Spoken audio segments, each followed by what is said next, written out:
May banat na naman po etong si Digong sa administrasyon ni Marcos Jr. Grabe yung mga dahilan nila na malawak daw o malawakan daw ang korupsyon coming from this person. Yung incompetence daw ng gobyernong ito, ng administrasyon ni Marcos Jr. at yung pang-aabuso daw sa kanilang power and authority.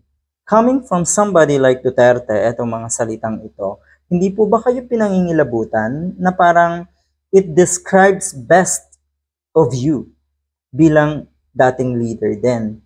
Hindi ba? Kasi yun yung nakikita ng mga kababayan natin nag-iisip ng tama. Ito yung best description mo.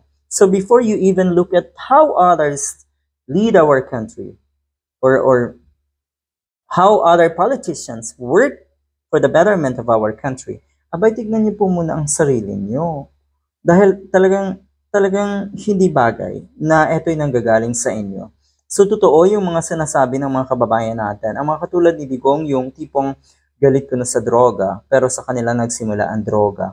Galit ko na sa fake news, pero dahil sa kanya, kaya naging talamak ang fake news at panloloko, lalo na po sa social media. Galit ko na sa corruption, pero hindi ba't kayo ang pinaka-corrupt? Galit ko na sa pagiging incompetent ng isang leader. Hindi ba't kayo ang totoong incompetent at mapang-abuso rin sa inyong authority?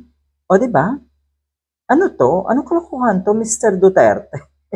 Hindi po talaga kayo nadadala? O, tapos, ang huling alas na iniisip nyo ay para magalit ang sambayanan sa nasa administration or sa nasa Malacanang, sa administrasyong ito ni Marcos Jr. I mean, yun yung punto nyo at yun na lang ang gusto nyong panghawakan na akala nyo magtatagumpay talaga kayo. Meron na kayong puno ay pagtitipon sa EDSA every Friday. Na paunti ng paunti naman. From 10, naging 6, naging 4. Ay baka sa susunod na Friday, wala na po. Yan po ba?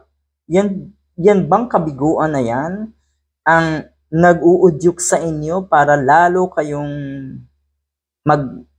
alam niyo na, lalo kayong magalit sa administrasyong ito? Hindi na po kasi bagay dahil kahit ako na meron ding nakikitang kamalian at kapalpakan ng ating gobyerno, hindi namin gagawin etong ginagawa mo. Yan. Wanted man Kibuloy, dinidemonize daw ng government. Yan po ang pahayag ni Digong. Nagsilbi si Kibuloy bilang spiritual advisor, sex spiritual advisor daw, sabi ni Dr. Selapid yan, ni dating Pangulong Duterte at naging isa sa mga pinakamalaking endorser ng Marcos Duterte tandem sa Mindanao noong 2022 elections. So yan po ang parata ngayon netong si Digong. It is very unfortunate daw that the obsession of this administration to demonize Pastor Kibuloy even before he could be convicted by court of law is clear maneuver to divert attention daw sa mga kapalpakan ng ating gobyerno nga.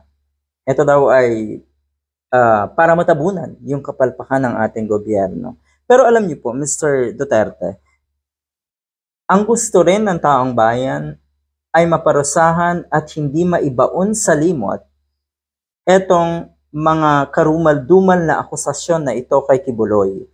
Siguro naman ay alam nyo na naglabas na ng warrant of arrest ang korte mismo, bukod doon sa warrant of arrest nga na galing sa Senado. Siguro na may alam nyo yan. Hindi ba't kayo lang talaga ang pilit na nagtatanggol sa isang most wanted? Mas nakakaya po itong mga ginagawa nyong ganito.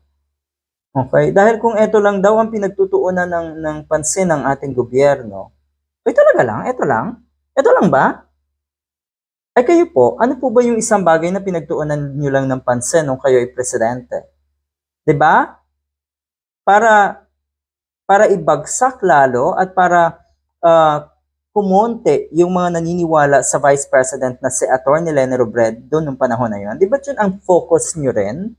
At syempre, alam nyo na, yung pagbulsa ng kung ano-ano. Abalang-abala kayo doon eh.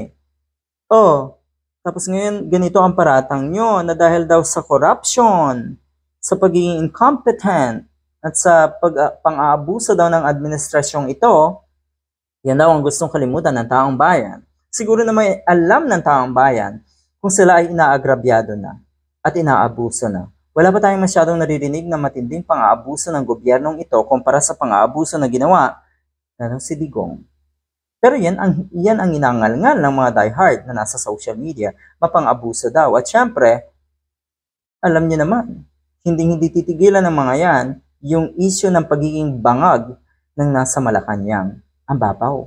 Hindi ba't kayo ang nakakatawa sa puntong ito? Good luck.